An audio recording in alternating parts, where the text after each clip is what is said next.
আচ্ছা, আলহামদুলিল্লাহ। তুমি ওর এখানে যে ফেমাস হওয়ার কি আছে? তুমি এখন যদি ইয়া করো, তুমি ও 4 মাসে কোথায় পারতো না, মনে করো 10,000 রিসিভিং করতো, তুমি হুম। এখন ইয়া করলে 1 সপ্তাহ রিসিভিং করে বই থাকবা। তো তুমি ওর এখানে যে ফেমাস হওয়ার কি আছে? না, ও ও তো বাড়ি কয় ছেড়ে ও বেড়াত কয় দেখবা। ওর বোর্ডে যায় বলে প্রেম আছে ওটা। আচ্ছা, আমারে তো তোমরা আগে দেখো নাই, আজ থেকে 5-6 বছর আগে বিগুতে অল টাইম টপে থাকছি আমি, মায়াবী। হ্যাঁ, আমি 3 মাসে হুম। ডায়মন্ড রিসিভিং করছি 6 লাখ। 1 মাসে 2 লাখ করে ডায়মন্ড পাইছি। আমার আইডিতে ফলোয়ার ছিল 4 লাখের উপরে। ও কি মনে করছে? হ্যাঁ, ওর বোর্ডে যাইতে হবে প্রেমাস হওয়ার লেগে। এই যে আর ও আমার এই কোন, আইডি, ও আমার কোথাকার আমার ফেমাস? শোনো শোনো শোনো দাদা, শোনো, আমার এই বড় আইডিটা কিছুদিন আগে বুঝছো 10 বছরের জন্য ব্যান করে দিছে। পরে এই আইডিটা নতুন খুলছি। একটা ছেলেরে আমি বলছি যে তুমি আমাকে 500 একটা কিসমি মারো, ঠিক আছে? ও সত্যি সত্যি আমার জন্য রিচার্জ নিয়ে এসে আমার একটা কিসমি মেরে দিছে লাইভে। এখন তো মনে করো আইডিতে ডায়মন্ড না পড়লে এখন বিয়াস হয় না, বুঝছো? আবার তুমি তো মাসুম রে বিয়াস চিনো হয় না? না? ওর বোর্ডে যায় তো যে মাসুম রে চিনো না? আহ, মাসুম আমার কটা ডায়মন্ড মারছে, ওর সহ্য হয় না। পরে মাসুম ওর বোর্ডে যাওয়া বন্ধ করে দিছে। এখন যায় কিনা জানি না। মাসুম আমার সাথে পার্সোনালে ছিল, কয় আমার কারে ভাল লাগবে না ভাল লাগবে আমি মারবো, ওর সমস্যা কি? পরে আমি কই ঠিকই তো। এটাই তো, এটা একটা সেন্টারের ব্যক্তিগত ব্যাপার। হুম। একটা সেন্টারের ব্যক্তিগত ব্যাপার। এটা কি কার বাপের টাকা দিয়ে মারতেছে নাকি? না, আমি যে মারতেছি, আমি আমার বাপের টাকা ওরা দিয়ে মারতেছি। কথাছে মানে তোমরা ওর বোর্ডে যাইবা, মানে ওরে মারতে দেবো, বুঝছো? কাউরে মারতে পারবে না।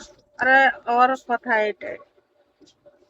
ডেড়ের বাচ্চা আমার নিয়ে সমালোচনা শুরু করছে, পরে কি করছে, আমার ব্লক করে দিছে।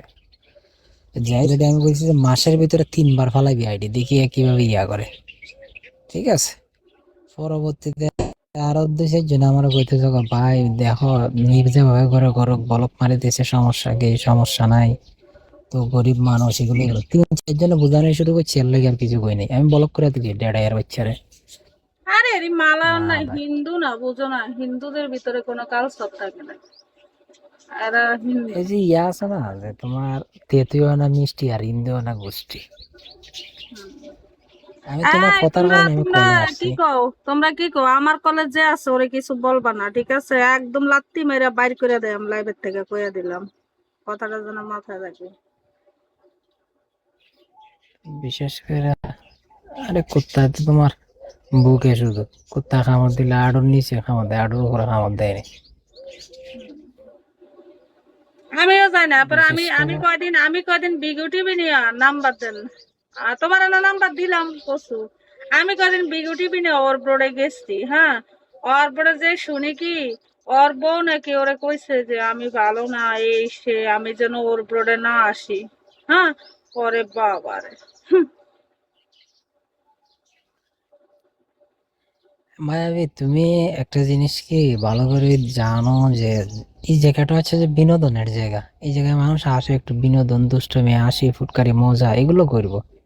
এখানে যদি কেউ কেউ ভালো মন্দ জিজ্ঞেস করে, তাহলে কি এখানে মানুষ ইয়া করতো নাকি? হ্যাঁ, আমি পান খাই, তো বুড়ো হয়ে গেছি।